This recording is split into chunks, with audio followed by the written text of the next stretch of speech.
Hello hi అండి నమస్తే welcome back to Raza properties. So ఎవరైతే విజయవాడ సిటీలో అతి తక్కువ బడ్జెట్లో అంటే కేవలం 16 లక్షల రూపాయల లో బడ్జెట్కి 136 గజాల్లో ఓన్గా దగ్గరుండి కట్టుకున్న డాబా ఇంటి కోసం చూస్తున్నారో వాళ్ళ కోసం ఈ ప్రాపర్టీ అండి. సో ఈ ప్రాపర్టీలో చిన్న చిన్న మైనస్ పాయింట్లు ఉన్నాయి, ప్లస్ పాయింట్లు కూడా ఉన్నాయి. సో ఇంత తక్కువ బడ్జెట్కి ఇండివిజువల్ హౌస్ అంటే ఖచ్చితంగా రాదనమాట. సో ఈ ప్రాపర్టీకి సంబంధించిన పూర్తి వివరాలు మీకు ఈ వీడియోలో తెలియజేస్తాను. వీడియోని ఎక్కడ కూడా స్కిప్ చేయకుండా చివరి వరకు చూడండి. ఇలాంటి మరిన్ని మంచి మంచి అప్డేట్స్ని మీరు మిస్ కాకుండా ఉండాలి, మా వీడియోస్ మీ వరకు రావాలనుకుంటే ఛానల్ని సబ్స్క్రైబ్ చేసుకున్న ప్రతి ఒక్కరు కూడా బెల్ సింబల్ యాక్టివ్ చేసుకోండి. అదేవిధంగా మీ ఫ్రెండ్స్ అండ్ ఫ్యామిలీ మెంబర్స్కి ఈ వీడియోస్ని షేర్ చేయండి. వాళ్ళకు కూడా ఈ ప్రాపర్టీస్ అనేది యూజ్ అవడానికి అవకాశం ఉంటుంది. సో ఈ రోజు మనం మాట్లాడుకునే ప్రాపర్టీ అనేది ఇక్కడ ఈ రోడ్డు ఫేసింగ్లో వచ్చిందండి. ఏరియా అంతా కూడా చాలా చాలా బాగుంటుంది. రెసిడెన్షియల్ జోను, క్లాస్ ఏరియానే, మాస్ ఏరియా ఏం కాదు. అంటే చాలామంది ఏమనుకుంటారంటే ఇది మాస్ ఏరియా అయి ఉంటుంది అందుకే తక్కువ బడ్జెట్లో వస్తుంది అనుకుంటారు. అలా ఏం కాదండి. కానీ ఏంటంటే ప్రాబ్లం ఏంటంటే మనకి ఇది రోడ్డుకి సెకండ్ హౌస్ అనమాట. ఇంటి ముందు రోడ్డు 16 అడుగులు సిమెంట్ రోడ్డు. కార్ అది రావడానికి ట్రాన్స్పోర్టేషన్ పరంగా బాగానే ఉంటుంది, కానీ ఇంటి ముందు కార్ పెట్టుకోవడానికి ఉండదు, ఎందుకంటే రోడ్డుకి సెకండ్ హౌస్ కాబట్టి. ఇక్కడ మీరు చూస్తే కనుక ఈ హౌస్ మనకి సేల్కి వచ్చింది. సో బ్యాక్ సైడ్ మనకి 2 గదుల్లాగా డాబా స్లాబ్ అయితే వేశారు. ఎదరికి రేగుల షెడ్ తోటి ఎక్స్టెన్షన్ చేశారు. సో ఈ విధంగా మనం బిల్డింగ్ అయినా రేగుల షెడ్ అయినా ఈ విధంగా కట్టడానికి మినిమం మనకి కనీసం తక్కువలో తక్కువ 10 లక్షల రూపాయల పైనే ఖర్చు అవుతుందండి. చుట్టూ కూడా కాంపౌండ్ వాల్ కూడా ఉంది.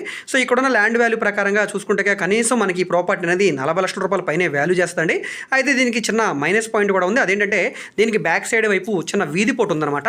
సో అది మాకు సెంటిమెంట్గా ఇబ్బంది లేదు, మాకు విలేజ్లో ఒక హౌస్ కావాలి, విజయవాడ సిటీకి దగ్గరగా ఉండాలనుకుంటే ఈ ప్రాపర్టీ బాగా యూజ్ అవుతుంది. అలాగని మీకు విలేజ్ అని చెప్పేసి అంటే బాగా దూరం అని కాదండి. మన విజయవాడ బందర్ రోడ్డు పెనమలూరు విలేజ్లో సేల్కి వచ్చిందండి.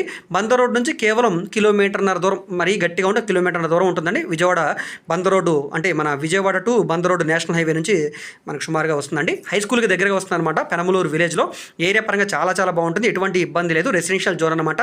సో ప్రాపర్టీ నచ్చితే కనుక తప్పకుండా చూస్ చేసుకోండి, ఎందుకంటే ఇప్పటికిప్పుడు ఉండడానికి కూడా ఎటువంటి ఇబ్బంది లేదు. ఒక చిన్న ఫ్యామిలీ ఉండడానికి ఒక కిచెను, ఒక చిన్న వరండా హాలు, తర్వాత 2 బెడ్రూమ్స్, చుట్టూ కూడా మనకి సెట్ బ్యాక్స్ లాగా మనకి ఓపెన్ స్పేస్, చుట్టూ కూడా కాంపౌండ్ వాళ్ళు సెక్యూరిటీ పరంగా ఈ విధంగా అన్ని రకాల సౌకర్యాలు ఉన్నాయి. మనకి లోపల పెట్టుకోవడానికి, బండి పెట్టుకోవడానికి కూడా కన్వీనియంట్గా ఉంటుంది. 6 అడుగుల సొంతదారి. సో ఈ విధంగా అన్ని రకాల సౌకర్యాలు ఉన్నాయి. చాలా బాగుంది ప్రాపర్టీ అనేది, ఎవరు కూడా మిస్ చేసుకోవద్దండి. చాలా బాగా రేటు తగ్గించారు. ఇంతకుముందు మనకి స్టార్టింగ్ సుమారుగా 25 రేంజ్ వచ్చింది, ఆ తర్వాత 22 వచ్చింది, తర్వాత 20 వచ్చింది, తర్వాత 19 కూడా వచ్చింది. ఇప్పుడు ఇంకా బాగా తగ్గించారు, 16 లక్షల రూపాయలు అనమాట. సో ఇక్కడ నుంచి మనకి రేట్ అనేది పెరిగే అవకాశం ఉంటుంది, కానీ పెద్దగా పెరగదు. సో మనకి తక్కువ రేట్లోనే వస్తుంది కాబట్టి చూసి తీసుకోండి, మిస్ చేసుకోవద్దు. ఈ ప్రాపర్టీ మీకు నచ్చి విజిట్ చేయాలనుకుంటే స్క్రీన్ మీద కనిపిస్తున్న మా కాంటాక్ట్ నెంబర్కి యాడ్ నెంబర్ని తెలియజేస్తే ప్రాపర్టీ వివరాలు మరియు విజిటింగ్ కూడా ఏర్పాటు చేస్తామండి. అయితే ప్రస్తుతానికి ఈ ప్రాపర్టీ బ్యాంక్ ఆప్షన్లో సేల్కి వచ్చిందండి. సో మీకు ప్రస్తుతానికి లోన్ కావాలంటే లోన్ రాదండి. మీరు ఏదైనా పర్సనల్ లోన్ కానీ లేదా ఏదో రకంగా క్యాష్ అరేంజ్ చేసుకొని కానీ ఈ ప్రాపర్టీని తీసుకోవచ్చు. నచ్చితే కనుక తప్పకుండా స్క్రీన్ మీద కనిపిస్తున్న మా కాంటాక్ట్ నెంబర్ని సంప్రదించండి. ఈ వీడియో మీకు నచ్చితే తప్పకుండా లైక్ చేయండి, సబ్స్క్రైబ్ చేయండి. ఇలాంటి మరిన్ని మంచి మంచి అప్డేట్స్ కోసం ఛానల్ని ఫాలో అవుతూ ఉండండి. ఓకే అండి, థ్యాంక్ యూ.